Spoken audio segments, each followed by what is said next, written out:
Palavra aberta. Expectativa para uma decisão do Supremo Tribunal Federal para que seja prorrogado o prazo para que Minas Gerais faça adesão ao regime de recuperação fiscal. A prorrogação teria o objetivo de ganhar tempo para se chegar a um consenso sobre qual instrumento o Estado vai usar para renegociar a dívida de 160 bilhões de reais com o governo federal. Se o regime inicialmente defendido pelo governo de Minas, que prevê, entre outros pontos, restrições a reajustes de servidores e privatização de estatais, ou a proposta alternativa apresentada pelo presidente do Senado, Rodrigo Pacheco. O texto estabelece, por exemplo, a federalização de estatais, ou seja, CEMIG, Copasa e Codemig passariam para o controle do governo federal, e os recursos da repactuação do Acordo de Mariana seriam administrados pela União e não pelo governo de Minas. Segundo a proposta de Rodrigo Pacheco, em até 10 anos, a dívida seria zerada. Desde o governo Fernando Pimentel, Minas Gerais não paga parcelas da dívida por força de liminar obtida no Supremo Tribunal Federal. E se o Estado não aderir ao regime de recuperação fiscal, até 20 de dezembro terá de retomar os pagamentos. Mas de onde surgiu essa dívida de 160 bilhões de reais? Quando surgiu? Porque ela só aumentou, mesmo o Estado quitando parcelas ao longo dos anos. Por que outros governos não quitaram? Para debater esse assunto, estamos recebendo aqui no Palavra Aberta o advogado mestre em Direito Político, Felipe Galo. Doutor Felipe, bom dia, obrigado pela presença. Bom dia, Eustáquio, é um grande prazer estar aqui hoje. Recebendo também o advogado especialista em Direito Público, Jorge Washington Cansado Neto. Doutor Jorge, bom dia, obrigado pela presença. Bom dia, Eustáquio. Uma satisfação estar aqui na grande emissora dos mineiros. Muito obrigado. Começando com o doutor Felipe Galo, de onde surgiu essa dívida de 160 bilhões de reais, que é 50% maior do que a arrecadação mensal do Estado?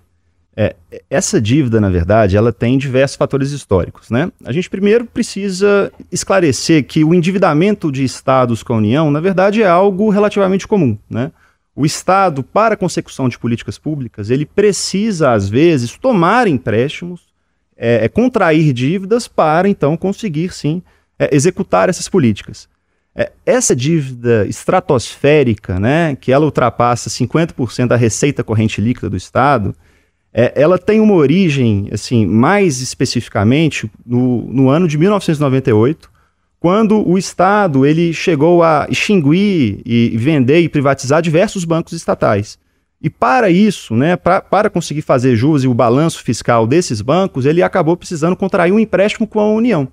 E aquela coisa, de 1998 para cá, incide juros, incide encargos financeiros, incide atualização monetária, e a dívida ela só foi se avolumando ao longo do tempo.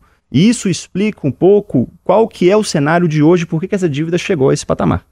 Pois é, mas nesse período houve também pedido de empréstimo de Minas Gerais para fazer uma obra, construir uma estrada, fazer uma grande obra pública, ou foi só essa questão dos bancos?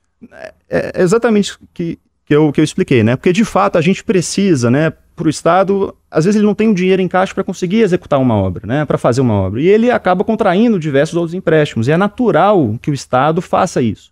Inclusive, não é apenas o Estado de Minas Gerais que possui dívidas com a União. Praticamente todos os estados do Brasil possuem. A diferença é que ela fugiu do controle, né? E ao longo do tempo, o Estado perdeu a capacidade de conseguir fazer o pagamento. É igual a gente toma um empréstimo de um financiamento de carro ou de um financiamento de um imóvel. Se a gente não paga aquela dívida desde o seu início, ele vai se avolumando. E às vezes a gente consegue pagar só os juros e não o principal.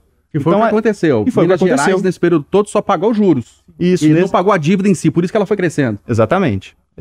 Entre vários fatores, ao longo de 25 anos, que é complexo explicar nesses 20 minutos que a gente tem aqui, foi basicamente esse um resumo que a gente pode falar. Agora, passando a palavra para o doutor Jorge Washington, na avaliação do senhor, por que só se pagou juros nesse período? Por que a dívida em si não foi paga e chegou a esse patamar de 160 bilhões? Bem, Eustáquio, a questão é a seguinte, existem os acordos a serem feitos, né, as pactuações. Então, em momentos distintos da história de orçamentária em Minas Gerais, se pactuou com a União a amortização de juros e a amortização do principal da dívida também, né? Então, se foi feito. Só que de 2017 para frente, há uma liminar no Supremo garantindo que o Estado não pagasse mais a dívida, né? Segurando para a questão de uma repactuação, possível repactuação. Nós já vamos aí para quase 7 anos, né? Dessa decisão da Excelsa Corte. E temos até o dia 20, como você bem pontuou no início da nossa jornada aqui, temos até o dia 20 de dezembro, né, que foi o limiar do Supremo para que o Estado ingressasse, né, com a repactuação dessa dívida, né, para pagar, senão, caso contrário, estaria constrito, ou seja, bloqueado recursos do seu caixa, né, o que faria um decréscimo, né, nas políticas públicas do Estado, como bem explicou o doutor Felipe, né. Quanto a esse rolo, enrolar da dívida, a gente não fala, como o doutor Felipe muito bem explicou, o Estado, né, o planejamento estatal, seja ele em qualquer esfera, União, Estados ou municípios, dentro do direito financeiro, existem aí as regras a serem feitas. Então, você tem a diretriz orçamentária e todo final do ano, o ente público, ele apresenta na Assembleia Legislativa, nas câmaras municipais e no Congresso Nacional. Estamos aí com o presidente Lula vetando parte do orçamento que foi feito, né? Ontem foi divulgado isso. E nós estamos no período de votação dessas aprovações, que é onde os entes públicos estimam as despesas, estimam a receita e fixa a despesa. Dentro das fixações das despesas estão aí as dívidas dos estados, né? Estão a dívida a serem pagas. Então, ou seja, eu vou divulgar dentro do meu planejamento X% da minha estimativa de receita para quitação da dívida, né? Nós estamos aí há quase 7 anos sem pagá-la, né? Então, isso rende juros, rende outros fatores que estão aí em negociação. Então, na verdade, nesses anos todos, na fixação do orçamento, tem o gasto destinado à saúde, educação, segurança, infraestrutura e pagamento de dívida. Exatamente. Ou seja, nesses anos todos, não foi possível contemplar de forma maior o pagamento das parcelas da dívida. Exatamente. E lembrando aí o nosso ouvinte e aí internauta que fazendo uma simbiose a questão do orçamento doméstico, né? Se a gente, na sua casa, se você deixar de pagar alguma coisa, vai vir juros e as correções monetárias, né? A dívida do Estado é da mesma forma. Mas aí, na visão do senhor, é uma demanda grande da sociedade por seus serviços públicos ou uma certa irresponsabilidade dos gestores de pegar um empréstimo com o governo federal sem conseguir pagar? Bem, aí é a questão. A responsabilidade fiscal, nós temos uma regra desde 2000, né, que foi a LRF, Lei de Responsabilidade Fiscal, que fixou alguns parâmetros para a estimativa de receita e fixação das despesas, né? Então, o gestor público, dentro desses parâmetros de englobar as políticas públicas e políticas sociais, inclusive investimentos em infraestrutura, investimentos em saúde, investimentos nas áreas sociais e tudo mais, eles têm que estar contemplados aí o fomento do desenvolvimento dessas políticas, né? Os empréstimos em si, como o doutor Felipe muito bem salientou, fazem parte do desenvolvimento das políticas públicas. Mas tem que estar dentro do orçamento. Sim, ele tem que estar composto numa parcela que você consiga pagar, né? Não é tanto é que até mesmo na liberação de crédito, você demonstra aí a quantidade, as estimativas de receita que você tem ao longo de um período, né? Então, é nesse ponto. Voltando a palavra para o doutor Felipe Galo. São 25 anos aí, então, que essa dívida está rolando, né, desde 1998, aproximadamente, que o senhor falou, e chegou a esse patamar de 160 bilhões de reais. E não se apresentou uma proposta até hoje para que ela fosse quitada num curto prazo. Agora tem essa proposta do senador Rodrigo Pacheco, presidente do Senado, de que ela pode ser zerada em 10 anos com federalização de estatais, com o recurso da repactuação de Mariana, por exemplo, sendo administrado pelo governo federal. O senhor acha que ela é possível de ser executada e por que ela não foi pensada anos atrás, nesses 25 anos?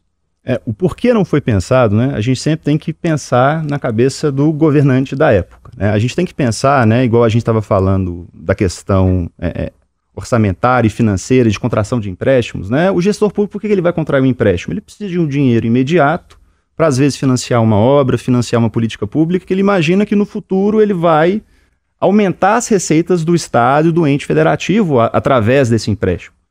Então, em determinado momento histórico, a gente estava com as dívidas equacionadas. A partir do momento em que não se parou de pagar essa dívida, se perdeu um pouco do controle dessa dívida, a gente torna ela praticamente impraticável, praticamente impossível de ser paga. Então, a gente tem que sempre pensar com essa gestão da época. A proposta apresentada pelo Rodrigo Pacheco, né, a gente tem que analisar ela sempre na ponta do lápis. Porque quando a gente fala de contração, assunção de dívida, pagamento de dívida, a gente tem que entender ao certo qual que é o planejamento, qual que é a realidade concreta e o que se espera no futuro próximo e no futuro que a gente está pensando daqui a 10 anos. Então, é possível a gente resolver e pactuar essa dívida junto com a União? É sim. Tanto que nos 160 bilhões de reais que o Estado de Minas tem em dívida, 93% da dívida é com a União, né? Então, o maior devedor, se a gente conseguir negociar com ela, naturalmente a gente vai conseguir trazer uma situação fiscal mais equilibrada para o Estado. Mas agora a gente tem que ver na ponta do lápis.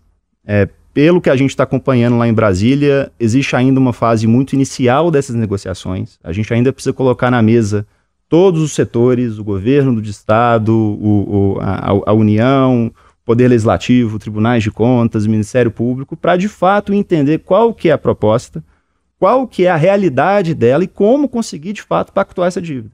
Porque pode ser uma solução muito importante para Minas Gerais pensando daqui a 10 anos. Mas a gente tem que sempre lembrar, né, de uma palavra-chave na questão de direito orçamentário, que é a sustentabilidade intergeracional. Eu não posso querer resolver um problema do presente e jogar esse problema para o futuro. Eu tenho que, na verdade, resolver e pensar que daqui a 20 anos, daqui a 25, daqui a 30 anos, ainda vai ter um mineiro que vai precisar de alguma política pública do Estado e o Estado vai precisar estar com a sua saúde financeira em dia, né? Então, a proposta ela é interessante no primeiro momento, porque se a gente está devendo para a União, a gente precisa pactuar essa dívida com ela e se tiverem negociações interessantes a serem feitas, então pode sim valer a pena para o povo mineiro. O próprio governador Romeu Zema já se mostrou favorável à federalização de CEMIG, Copasa e Codemig. Sim, e essa inclusive é uma das grandes apresentações, uma das grandes propostas, né? Porque a gente tem esses 3 ativos, né, que incorporam o patrimônio do Estado de Minas Gerais, cada um com uma configuração jurídica diferente e que poderiam ser utilizados sim para a gente conseguir fazer uma repactuação com a dívida da União. Agora, a gente estava até conversando aqui antes dessa nossa conversa, né, que existe um problema jurídico para cada uma dessas soluções, né? Então, a federalização da CEMIG, ela vai trazer um problema jurídico próprio. Exatamente. A federalização da Comig vai trazer outro problema jurídico. Então, é uma solução que ela não vem de um futuro imediato, ou seja, até o prazo de 20 de dezembro que a gente começou essa nossa conversa. E só salientando, Eustáquio, né, corroborando aí as palavras do Dr. Felipe, que essa nova medida trazida, né, pelo presidente do Senado, né, o presidente do Congresso Nacional, o senador Rodrigo Pacheco, mineiro, o ministro da Fazenda, Fernando Haddad, recebeu ela, né, a recebeu com as cautelas devidas, porque o Tesouro Nacional precisa ainda avaliar, né, e com isso parece que eles vão entrar pedindo ao Supremo Tribunal Federal, que é o autor, né, que é onde tramita a ação que delimitou esse prazo de 20 de dezembro, ressurgindo aí mais 120 dias para a avaliação do contexto apresentado, nesse novo contexto apresentado pelo senador Rodrigo Pacheco. E eu queria só, a título, né, para a gente engrandecer o debate, não só essas questões da federalização das empresas públicas, né, estaduais. A dívida também, ela veio com o decréscimo da Lei Candir, em 1995. O que aconteceu com essa Lei Candir? Minas Gerais, na sua essência, por ser Minas, ele é estado minerador, né? Então, para o minério competir de uma maneira internacional, se deu a isenção do ICMS para as mineradoras. Então, quer dizer... Para a exportação, exatamente, né? Para a questão da exportação. Então, quer dizer, nós deixamos de arrecadar o estado minerador, que é do seu fomento maior de geração de emprego e renda no estado. E hoje se discute a mineração de sustentabilidade, mas não entrando nesse tema, mas a questão orçamentária, fiscal, deixou de arrecadar esse ICMS, né? Então, desde 1995. E o governo federal ficou de compensar os estados e não compensou na medida certa, né? Exatamente. No valor certo. Veio uma lei em 2020, quer dizer, quase 25 anos depois, tentando compensar parcela desses valores. Então, quer dizer, o estado de Minas Gerais ainda tem a receber um grande incremento do seu orçamento, né? Por conta das perdas havidas lá atrás. E, doutor Jorge, se eu só puder complementar nesse pensamento que de fato ele é impactante para a questão orçamentária de Minas, a Lei Candir hoje, estimada pelo governo, está em cerca de 8,7 bilhões. Mas os críticos, por exemplo, ao regime de recuperação fiscal levantam um ponto devido, né? Por que então não incidiu juros, mora também, nas né? parcelas da Lei Candir? Porque o Estado, de um certo ponto, ele perdeu o poder de arrecadação com o decréscimo da Lei Candir. Ele, por outro lado, portanto, teve que aumentar o seu rol de empréstimos tomados muitas vezes com a União. Então, ele acabou aumentando a dívida porque perdeu a receita.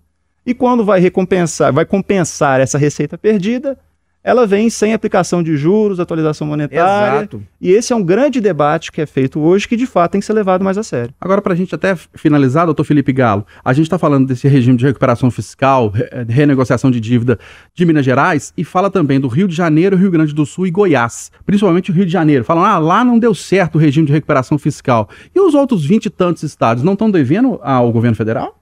É muito interessante isso, porque, igual assim, na premissa da fala foi praticamente todos os estados e todos os entes federados acabam precisando tomar empréstimos e sim dever, então, portanto, ao governo federal, né? A grande diferença é que existe uma equalização da dívida nos outros estados. Esses 4 estados, né, incluindo aqui Minas Gerais, que você citou, eles são os estados que não conseguiram equalizar essa dívida, né? Então, a gente tem, por um lado, Goiás e Rio Grande do Sul, que, pela própria Secretaria do Tesouro Nacional, entendem que estão numa situação favorável de adesão ao regime de recuperação fiscal, mas, por outro lado, o Rio de Janeiro é um exemplo de grande crítica, porque o débito da União que o Rio de Janeiro teve aumentou durante o período de adesão ao regime de recuperação fiscal. O regime de recuperação é isso, eu preciso diminuir minhas despesas, vender meu patrimônio para conseguir pagar a dívida. Mas, no caso, ele reduziu despesa, reduziu potenciais investimentos e aumentou a dívida. Então, de fato, é um debate muito complexo. O Rio de Janeiro está aí para mostrar que o RRF não necessariamente vai resolver a situação fiscal. Em contrapartida, só fazer um adendo, o estado do Rio Grande do Sul, em 2019, quando foi feita a adesão ao regime de recuperação fiscal, ele teve a cessão a alienação dos bens, né? Vendeu, acho que estatais, só não conseguiu vender o Banrisul porque ainda é irrigado dos gaúchos, né? Salvo engano. Mas hoje equacionou. Tinha pelo menos 4 ou 5 gestões que não pagavam esse 13º, né? Dos servidores públicos. Hoje você tem aí equacionado. Quer dizer, é o olhar da lupa, né? É a lupa grande em cima da questão orçamentária fiscal. 30 segundinhos, uma última pergunta para o senhor. Diante de tudo isso que a gente está falando, é preciso mudar a relação do governo federal com os estados, chamado Pacto Federativo, diminuir essa concentração de impostos 70%, 80% nas mãos do governo federal? Demais. Isso, a política pública, ela se dá no município e o estado tem o seu garantidor como executor, né? A União fica lá em Brasília, né? Fica longe. Então, eu acredito que o Pacto Federativo ele deve ser reorganizado para isso, né? Por conta desse fator, onde se estabelece políticas públicas são nos municípios, nos estados. Debatemos aqui no Palavra Aberta deste sábado, eu, Eustáquio Ramos, com o advogado Felipe Galo, que é mestre em Direito Político, e com o advogado especialista em Direito Público, Jorge Washington Cansado Neto, a negociação do governo de Minas com o governo federal sobre a dívida de 160 bilhões de reais e a adesão de Minas ou não ao regime de recuperação fiscal ou a adesão à proposta alternativa apresentada pelo presidente do Senado, Rodrigo Pacheco. Doutor Felipe Galo, obrigado pela presença do senhor, pela contribuição ao nosso debate. Um grande abraço. Muito obrigado e um grande abraço a todos. Doutor Jorge Washington, perdão, um grande abraço para o senhor, obrigado pela participação, ótimo fim de semana. Eu que agradeço, Eustáquio, e mais uma vez parabenizar a Rádio Itatiaia por esse grande engrandecimento do debate e mostrar isso para a população. Muito obrigado. A gente que agradece, obrigado a você, ouvinte, internauta que nos acompanhou. Lembrando que o Palavra Aberta vai ao ar todo sábado aqui no Jornal da Itatiaia, às 8h25, e você pode acompanhar pelas nossas plataformas digitais, pelo portal itatiaia.com.br e também pelo YouTube.